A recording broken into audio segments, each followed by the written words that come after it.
Well, today is a special day here at Ege Carpets because this is the first tile from the new tile line. So what you see right now behind me is the first production of tiles from the new line.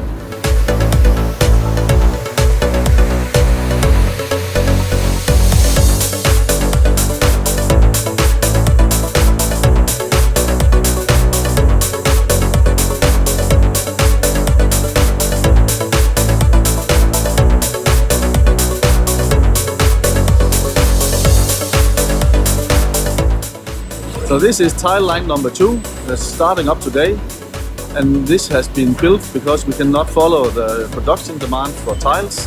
So we are really happy that we can now have 2 lines be running so we can follow the budget for tiles in the coming year.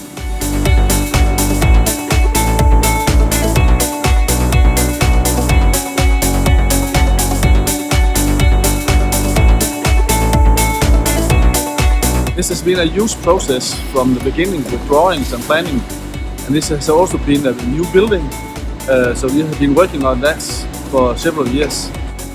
This has been a great teamwork, and last week we was finished with the building. That was also according to plan, so the whole project has been running according to plan. That has been a great success, and thanks for all the teamwork with the suppliers and also internal people here at Ege.